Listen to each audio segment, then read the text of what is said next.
Kung Fu Night, Alexei Sayle takes a look at some of Hong Kong's funniest chop-socky movies.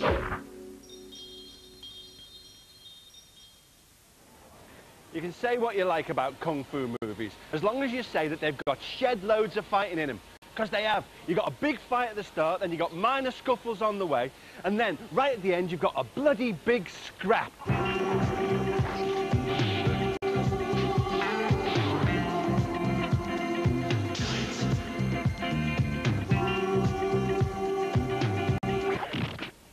Kung fu movies are cool, and anybody who disagrees will feel the petulant nip of my deadly dragon budgie fist. My superior kung fu will finish you off. Kung fu movies use sound dubbing in what we might call a challenging way. Now you might say, why don't we leave the voices raw, oriental, uncut, like sushi? But that would be unfair, because kung fu movies are mostly shot on the incredibly noisy streets of Hong Kong. And what we hear as this, without dubbed on sound effects, would sound like this. And it's British sound engineers and voiceover artists that make them sound like such complete twats. It's been all of 18 years, Mr. Tiger. We stayed up all night just to kill him for you. Quite an exotic mover. Fortunately, a thing like that would never happen to a respected actor such as myself, so... I'm wearing my wife's knickers. The sound effects at the BBC. I am totally invincible. But for the Kung Fu fan, it's not just the time ing that you have to get right, it's also the accent. But why's that? If I like it? Why not? Yes, yes, of course. How many girls would you like? Just one.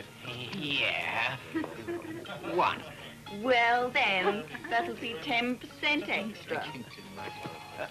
But why's that, then? Service charge you get. He obviously comes from the Chinese satellite province of Braintree. Ooh. Even if they don't dub it, a bitter and twisted subtitler can still stick the knife in. 點湯嘅秘笈，妄想成為天下第一高手。我呸！你哋呢班傻瓜，仲同佢賣命，值得咩？你而家當香港啲差人低能地弱智啊！紅色嘅月亮，你不如話有個藍色囉柚。Humour is a tad different as well. Whereas we Westerners might like the well-crafted Richard Curtis Bon Mot, in a kung fu movie what would be considered really hilarious would be this. Or for a real laugh riot, what they do is push a bloke in a well. Twice!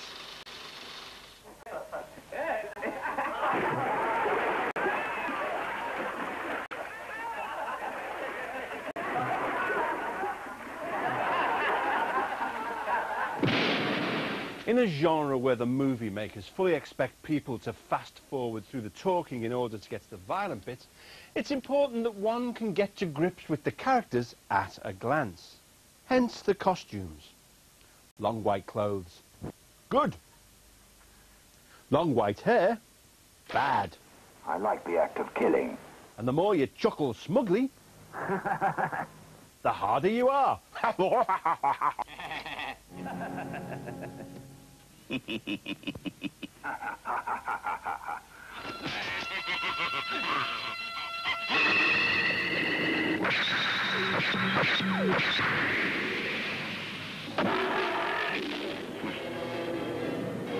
Now it is your turn to die. And the long white hair doesn't have to be on the top of your head either.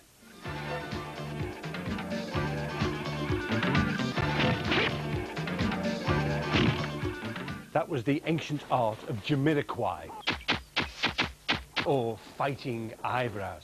Sort of like a lovable, fluffy ninja gunk, really. But you'll also be delighted to know that kung fu movies have managed to incorporate many of the subtleties of postmodernist feminist thought.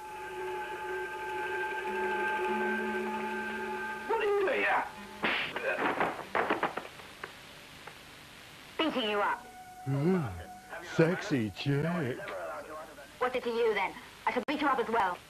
The time for talking is over. You know, a kung fu movie without fighting would be like a porno movie without sex. In fact, they're a bit similar, aren't they? First there's one-on-one action, then two-on-one action, then three-on-one action with a big stick, then there's a big group scene. So people have told me. But in a kung fu movie, this orgy of violence could be ruined by somebody shouting one word, and that word would be Bando! You see, for a fight scene to work effectively, the bad guys have to line up in an orderly queue in order to get their thrashing from the good guy.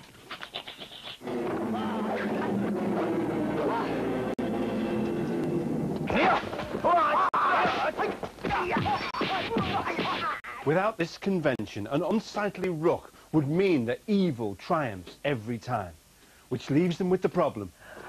Which body gets beaten up first?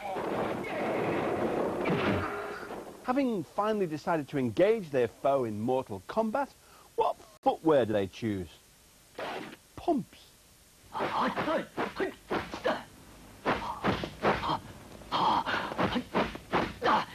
These guys are so tough hard that when they wake up in the morning, they stroll over to the wardrobe and think, I'm going to spend the day kicking my sworn enemy in the teeth. What'll I wear? I'll wear me softest, least pain-resistant pumps to do it with. That's how hard these guys are. Hey! Of course, it's not all flying fists and fancy footwear in Kung Fu. Here's a demonstration of what you can do with a nice orange scarf from River Island.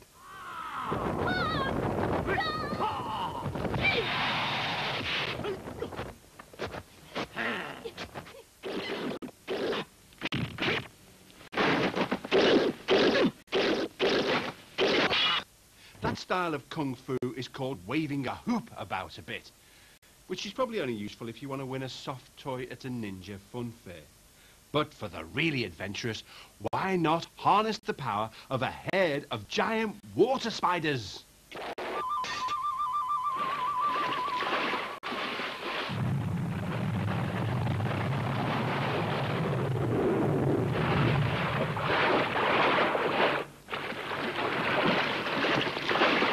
So that's Kung Fu films. They should be enjoyed for what they are. Fantastic pieces and non-namby-pamby choreography. Rather like wrestling without Kent Walton. Martial arts films at their best are fantastic physical theatre. Long may the dancing continue. Take it away, boys.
You are watching Kung Fu Night on BBC2.